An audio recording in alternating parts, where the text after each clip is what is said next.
Hello and very warm welcome to all of you in this edition of Public Forum. I'm Anurag Punetha with you. As 2020 is going and the new year is on the door, we are going to celebrate, and probably the world is hoping that next year would be the better.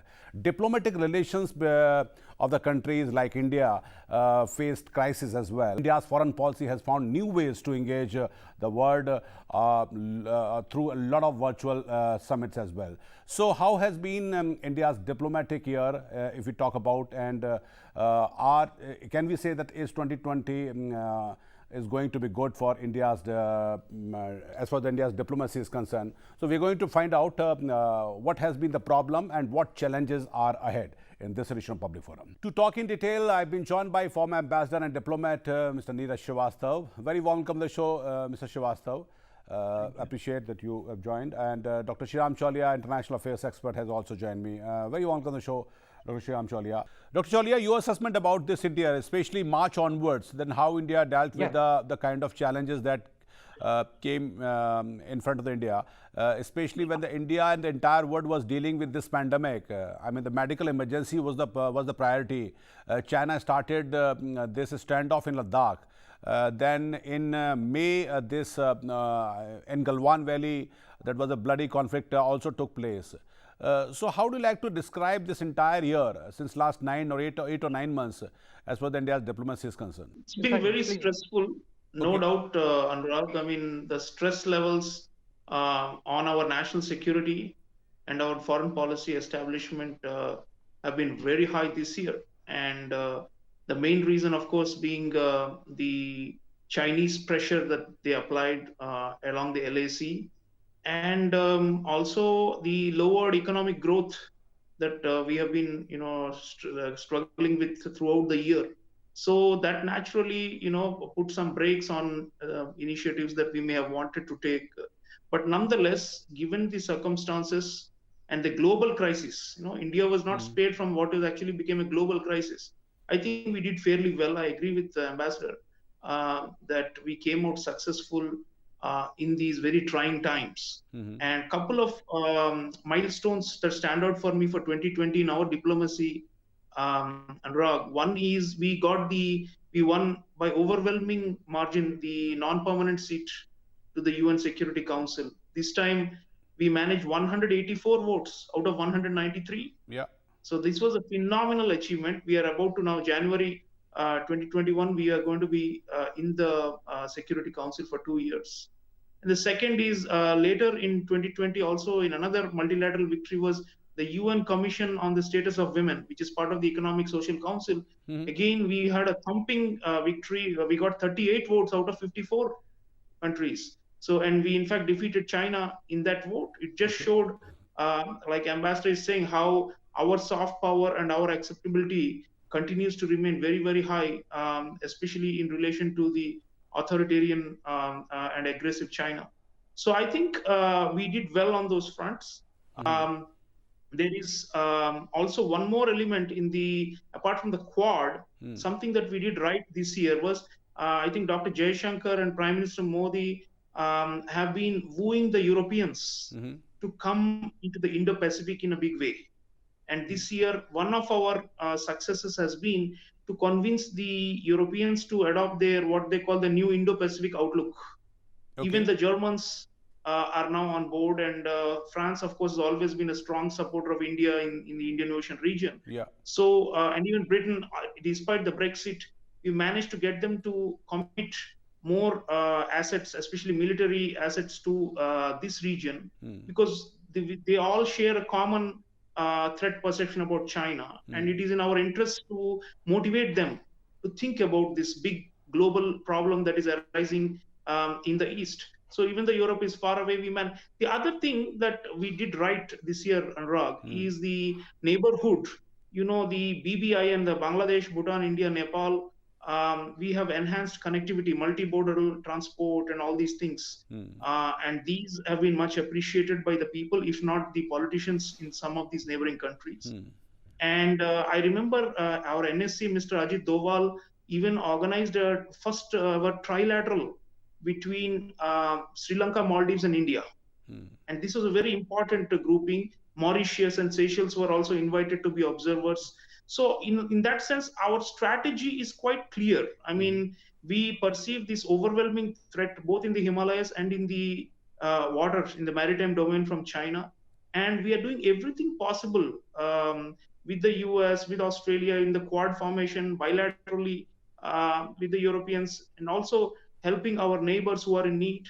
And I think going forward, definitely, the vaccine diplomacy and our ability to support other countries, this is going to matter for the post-COVID recovery, Yeah, yeah. not only domestically for India, but for the whole world. I think we are well positioned to do all that as long as our economic growth rebounds, because on that basis we can contribute more financially to needy countries and also subsidize the vaccines and all those things. So I think if the fundamentals regain quickly at home, I'm sure that we will be in a strong position to consolidate. So 2020, definitely we were really under a lot of pressure, but I think we have emerged, given our limited resources, in a much stronger position. Even domestically, for that matter, Anurag, the Kashmir, the way the district council elections we held, Yeah, we yeah, showed yeah. the whole world that that this whole outrage, so-called fake outrage about intolerance and repression of minorities, all that was a fake thing. So we have now in many ways shown the world that India Okay, is on the okay. right path, That's right. right, as in not just ideologically right, but on the right track, Mm. that it is able to have a strong national interest, defend its national interest, and also promote democratic values. So I think in that sense, it's a job well done. Dr. Chaulia, I mean, you talked about that the Indian policy, I mean, Indian diplomacy's the good work throughout the year. But despite these green shots, don't you think that the challenge is still there? The danger is not over. I mean, Chinese are buying the East European countries with I mean, the checkbook diplomacy. And China is still posing a threat to India, not only in Himalayas, but Indian Ocean region as well. In fact, yesterday or day before yesterday, Indian Air Chief also somehow cautioned nation as well that the Chinese Air Force is amassing the great weaponry in Himalayas as well. And China is using Pakistan as a pawn to enter into Afghanistan if US leaves Afghanistan as well. So I mean, the China is not going to go away from in this region, and probably is not indicating to leave the place, leave this standoff. So the challenge is still there, the danger is still there. Yes, very much so. I think 2021 and beyond, I expect the Chinese to become more confrontational. I mean, because they have a very authoritarian regime which is centered around one man now, Xi Jinping. And that kind of regime, for it to remain and for him to consolidate power or possibly to extend power, he needs this kind of ultra nationalism.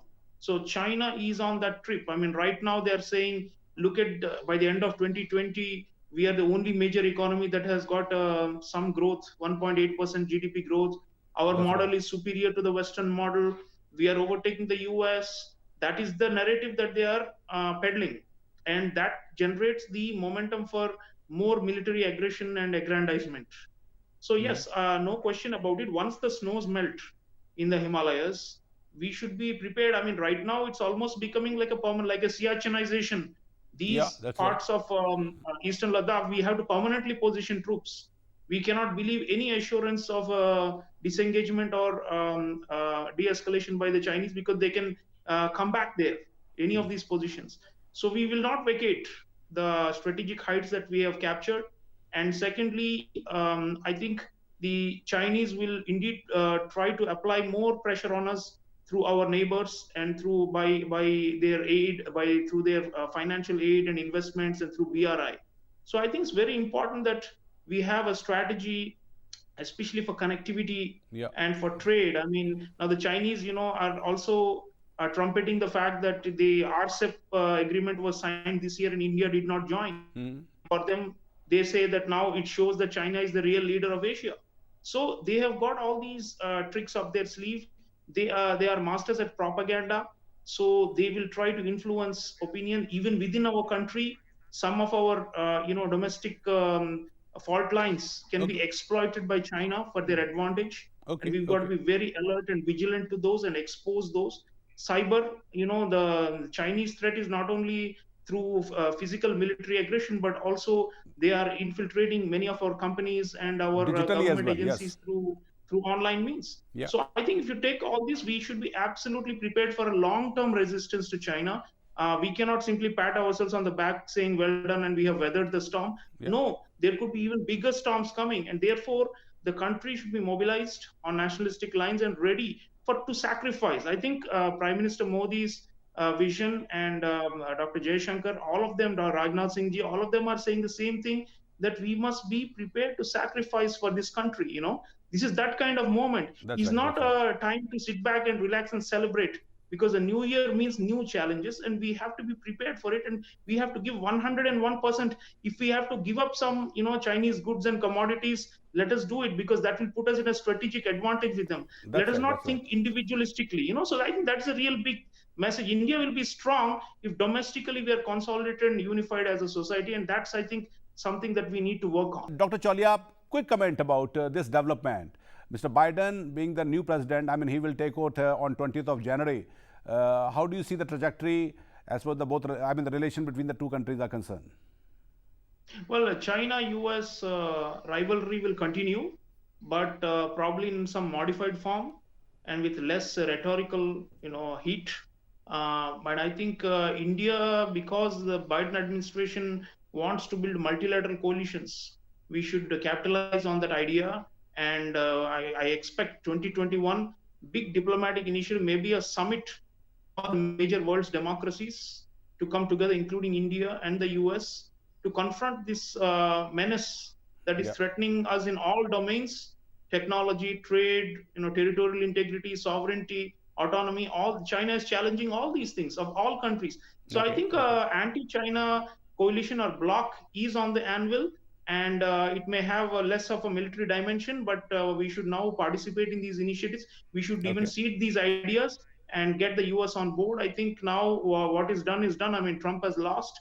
We need to look forward and do work with the Biden administration to make That's the right. most of their priorities, or to try and steer them in this direction. And of course, the Washington establishment, the permanent establishment, the liberal establishment That's is right. still That's right. there, and they look at China with a lot of suspicion. So we should play up those things. I mean, we should not be absolutely diffident about these matters. We should not say it is none of our business as to That's what right. That's happens right. between the two great powers. The relation between the two great powers has a direct impact on our security. So I think we should be playing that card much more craftily in this coming year. Very, very craftily and sagaciously said. Okay, I mean, rightly said, Dr. Chaulia, that what has been done has been done. I mean, we have to look forward, and 2021 will bring a lot of hope as well. And despite some of the problems, this pandemic problem, India has been able to achieve many things. As Mr. Neeraj Srivastava also said, that India somehow sealed that defense deal with the US, and India has been able to solidify the Quad forum as well against the China. Though the China's danger from China is still looming large against India, but India has to play its card very sagaciously and cleverly. Thank you very much, Mr. Neeraj Srivastava, for joining me, and thank you very much, Dr. Chaulia, for joining me and talking to me.